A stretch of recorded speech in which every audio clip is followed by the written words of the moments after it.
जनवरी का महीना था, सर्दी का मौसम। दिल्ली के पहाड़गंज में एक पुरानी हवेली थी, पूरी देखने में एकदम भूतिया।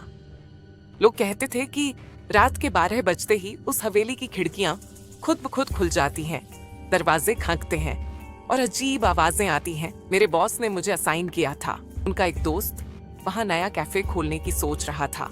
मैं सोशल मीडिया पे शॉर्ट्स और स्टोरीज बनाने वाली हूँ, रिव्यू देने वाली हूँ, तो कैफे का लॉन्च कवरेज करनी थी।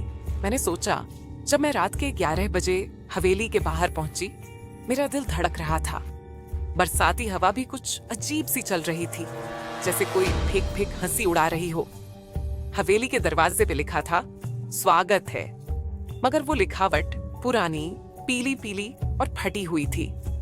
मैंने अपना ट्राइपॉड सेट किया, लाइट ऑन की और कैमरा रिकॉर्ड पे डाला। हे गाइस, मैं तनु हूँ और अब हम पहुंचे हैं सबसे भूतिया कैफे की साइट पर। ऐसे ही मैंने शुरू किया। कैमरा ऑन था, मैंने हवेली की दीवारें रिकॉर्ड की। अंधेरा इतना गहरा था कि टॉर्च की लाइट भी फैल रही थी। एक टाइम पे मैंने फील किया कि पीछे किसी ने मुझे बुलाया। मैंने घूर के देखा, कुछ नहीं। चिल करो यार, बस हवाएं हैं, मैंने अपने आप को समझाया।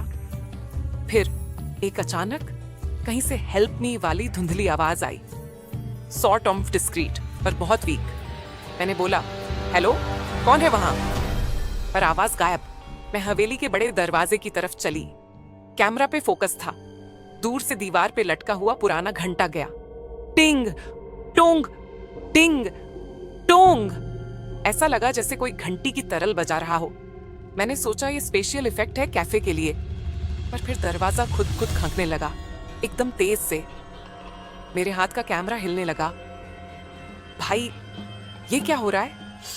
मैंने कंट्रोलर से लाइट वाटर ऑफ ऑन की, पर कुछ फर्क न पड़ा। एक साइड हॉलवे से मैंने कुछ हिले डुले देखा, जैसे कोई पीछे से धीमी धीमी चाल से पास हो रहा हो। मैंने अपना माइक वॉल्यूम हाई किया। भगवान के लिए कोई आवाज दो, मैंने हल्की सी चीख मारी।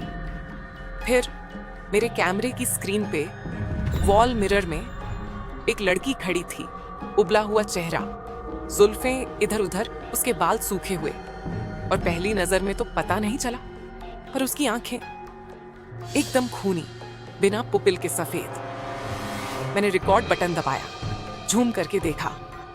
मिरर में जो लड़की थी वो मेरे पीछे भी गायब होकर चमक दमक की तरह एक कोने में नजर आई। जैसे ही मैंने देखा, घंटी फिर से बजने लगी।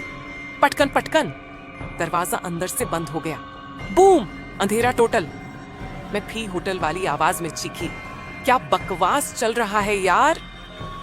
खिलखिल, थंडरबोल्ट जैसे बिजली चमकी, स्पार्कल। फिर बिजली गायब। मैंने हवा में कैमरा उठाया, डायरेक्शन ढूंढी। एक पूरी खिड़की पर सुहानी चांदनी पड़ रही थी। लेंस का एपर्चर एडजस्ट करके देखा, वहां खिड़की के बाजू में कोई चौक पेस्ट से लिखा था, निकलो वरना। पूरी लाइन नजर नहीं आई। जॉग्ड फुटस्टेप्स सुनाई दिए। मैंने पीछे मुड़कर देखा, कोई दिखा नहीं। मेरा हार्ट रेट स्काई रॉकेट।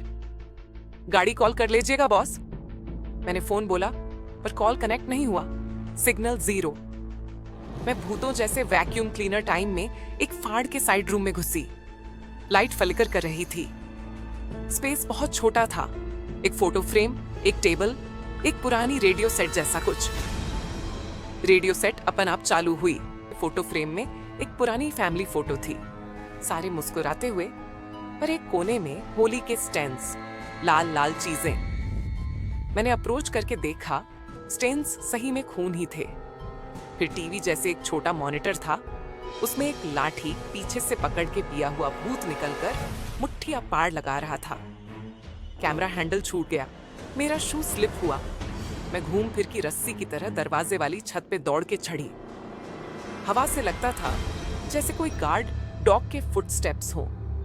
तनु, दौड़ वरना। ये आवाजें एम्बेड हो चुकी थी मेरे कान में।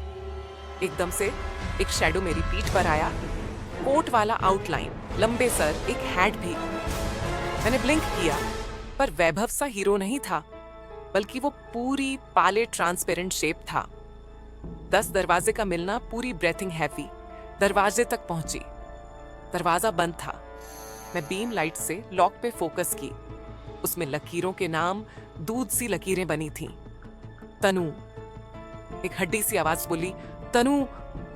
मेरी ही आवाज, पर मेरे हाथ ठंडे, कैमरा गिर गया। अचानक से दरवाजा खुल गया। मैं छुपने की जगह नहीं थी। मैं फैन के वार्म रूम में लीप मारी, कोने में घुसकर जेब से कीज निकाली, फोन चमकाया, फ्लैश लाइट ऐप ऑन की। वो शेप मेरे सामने खड़ी थी। एक हाई पिच्ड स्क्रीम लगी, बिल्कुल एक छोटी बच्ची की। मैंने कंपैशन में बोल दिया, बता दो क्या चाहिए तुझे।